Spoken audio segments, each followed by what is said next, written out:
or have ever visited Asheville, I'm sure you've heard of the River Arts District.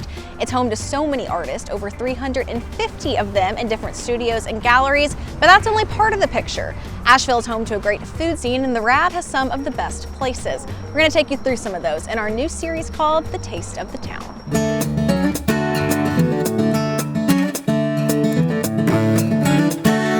All right, our first stop of the day brings us to Summit Coffee here in the River Arts District. Now, I don't know about y'all, but I cannot start my day off without a little bit of caffeine, and I personally prefer that via latte. So I'm gonna bring it over to my barista friend Meg here, because Meg, there are some fall specials you guys have going on right now.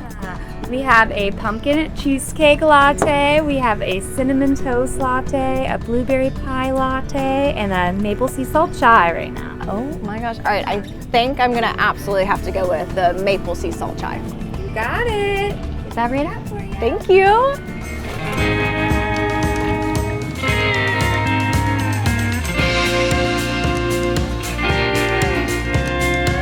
So you can see that right now Summit Coffee is operating out of a truck here and making some amazing drinks, but they weren't always out of this truck. They used to be over on Foundy Street here in the River Arts District, and now I'm going to bring us over to the local owner of Summit Coffee. This is JT LaBruyere. JT, I kind of just want to have a little coffee chat with you. Yeah. So how long were you guys in the River Arts District? Why the Rad?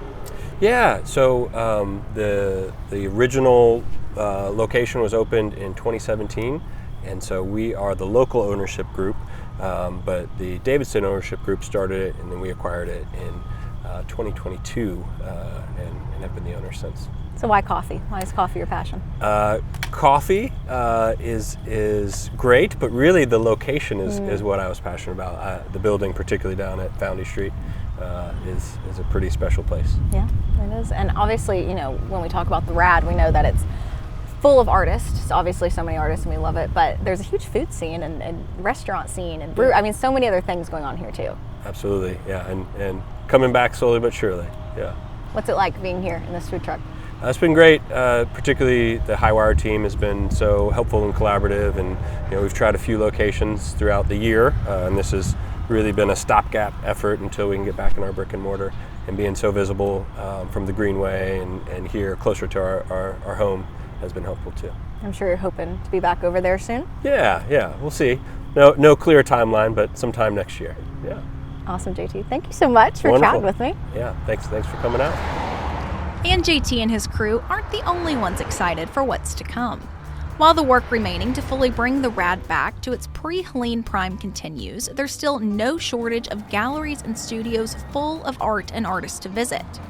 Adding to the culinary art in the area are many restaurants with mainstays like the Grey Eagle Taqueria, Bull and Beggar, Grind, and Old London Road, along with new restaurants like Butterpunk and our next stop, who moved into 375 Depot Street building, which was damaged from flooding over a year ago, now home to beautiful art as well as a new culinary addition to the district. There are clearly so many great restaurants here in the River Arts District, but today we're going to show you one of the newest ones, Piccolina.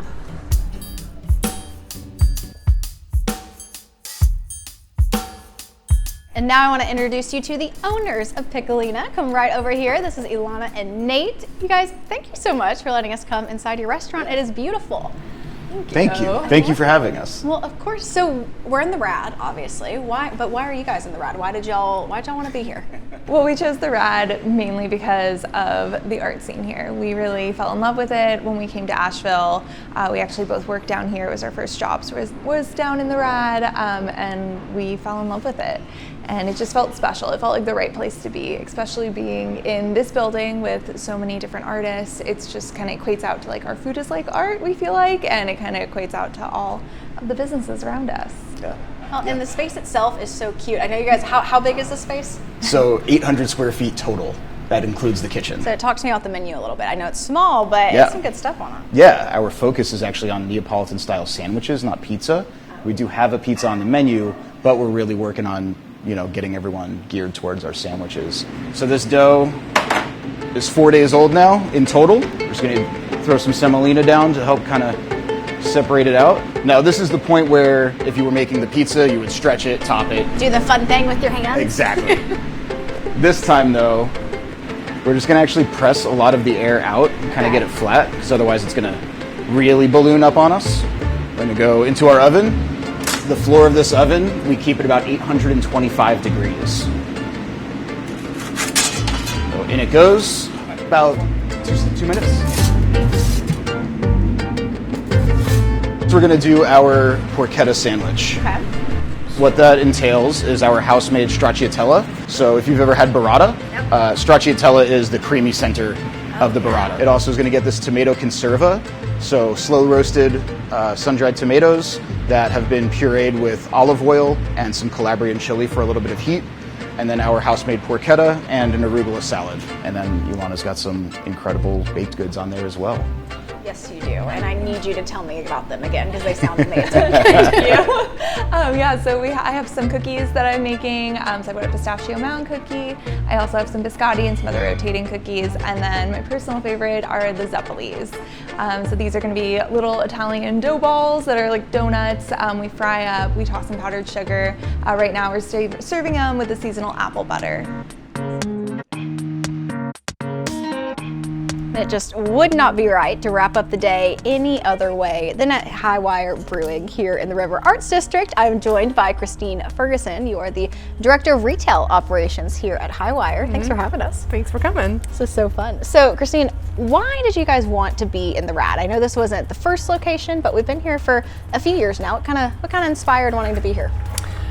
Being right on the river was really important to us, being part of the local community here in the River Arts District. The main thing that sold us on the space was the warehouse space. This is where we store all of our finished product. There's a lot going on this month. There is. October is always one of our busiest months. Always do a lot around Halloween. And the one I'm so excited about, Tales and Ales. Can we bring Dolly in here? So every Wednesday, you can bring your pup here. Correct. You can bring your pup here any day of the week, but we gear it towards dog lovers every Wednesday. So I know you poured us something fun here. Yeah, this is our West Coast style Cooler Nights IPA. So we're going into fall right now. The nights are getting chilly, and so this is the perfect IPA to drink in the fall. All right, I cannot technically drink this right now because I am still on the clock, but here in just a few minutes, I will not be. So thank you guys so much for tuning in to our first ever series of the Taste of the Town.